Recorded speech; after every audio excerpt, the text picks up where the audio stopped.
Have you ever wondered what it would be like to play IRL Among Us during the Victorian era? I hope so, because that's what today's video is about. Our story of identity theft starts in 1803 during the Napoleonic Wars, when a guy named Henry Tichborne and his son James were imprisoned by the French. While in captivity, they met another dude named Henry, and this Henry was a horn dog. He somehow managed to impregnate a woman from the French royal family, even though he was locked behind bars. The woman he impregnated gave birth to a daughter named Henriette, and 20 years later, after everyone was released, Henriette was married off to James.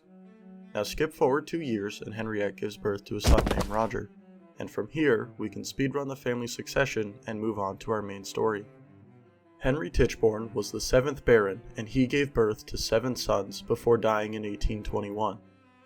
The oldest of the 7, named Henry Joseph, became the 8th Baron, and he gave birth to 7 daughters but no male heirs.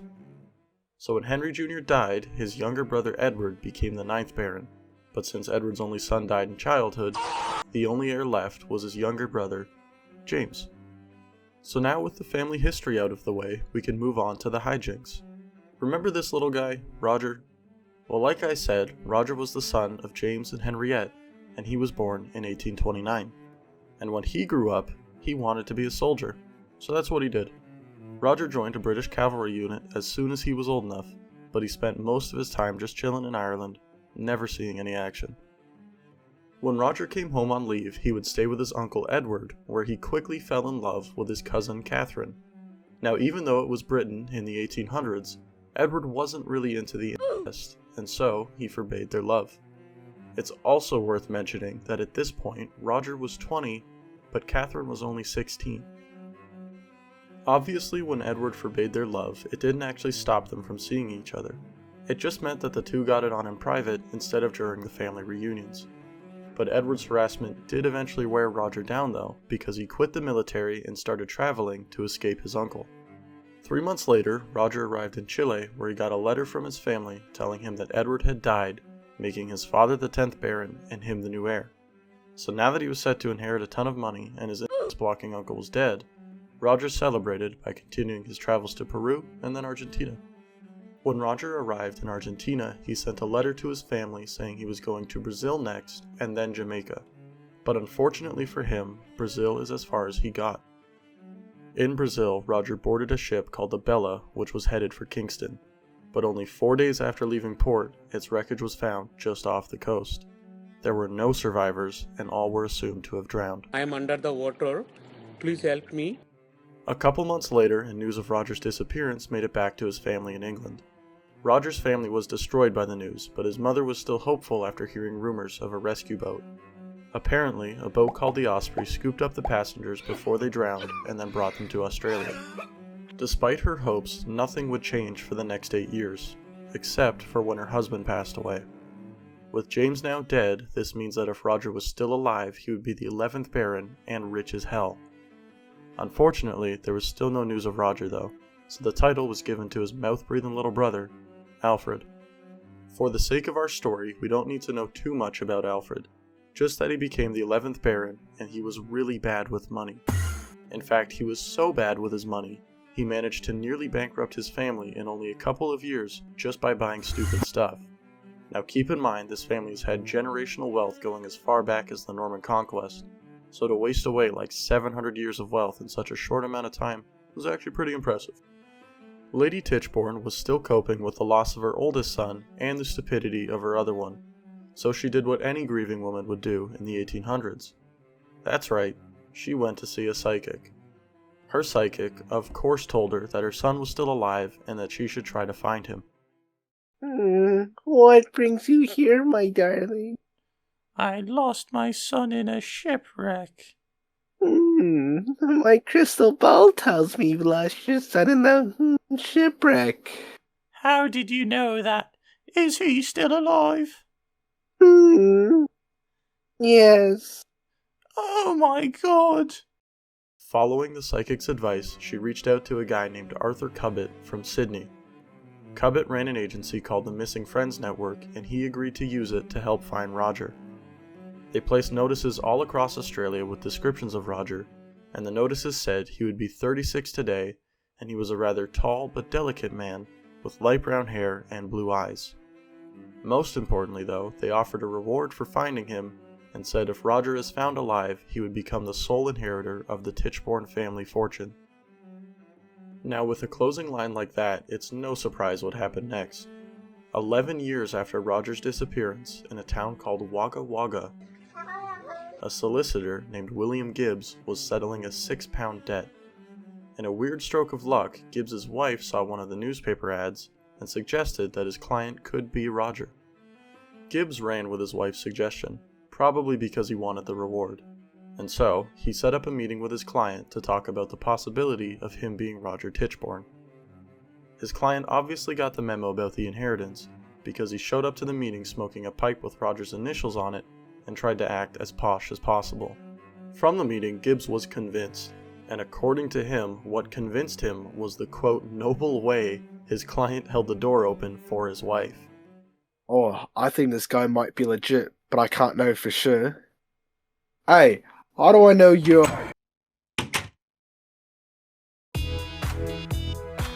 So yeah, one of the craziest cases of identity fraud got started all because of one man nobly holding open a door. Also, after this point in the story, this guy is usually called either Thomas Castro or the Claimant, and Fish Food McGee over here will still be called Roger. In order to return to his life, Castro wrote a letter to Lady Tichborne and he also made a will. His letter was incredibly vague, and he said he couldn't remember much about his life because the shipwreck gave him memory loss, and he also straight up asked his mom for money to come back home. Obviously, to any normal person, this letter sounds like it was sent by a Nigerian prince, but to Lady Tichborne, it was absolutely convincing. The will he made was pretty shitty too, because he got the name of his own mother wrong. Her name was Henriette Felicity, but he called her Hannah Frances. He probably thought since her name starts with an H and she's French, it's close enough. So now with some paperwork done for his claim, Castro traveled to Sydney to pursue his inheritance. When he arrived, he got a letter from Lady Tichborne informing him that an old family servant was in the city and he wanted to meet him. So before we keep going, we should talk about the differences between Roger and the guy claiming to be him. Firstly, Roger's main language was French and he spoke English with a French accent, whereas Castro did not understand French at all and he had a Cockney accent. Secondly, Roger also had a formal education and had decent knowledge of things like Latin, poetry, chemistry, and most academics, whereas Castro had no education whatsoever, and apparently it showed when you talked to him. Most importantly though, Roger was tall and slender, and Castro was around average height but was incredibly overweight. Like I'm talking huge, massive, gargantuan. Ginormous. There's also more differences, but I don't want to spoil those yet.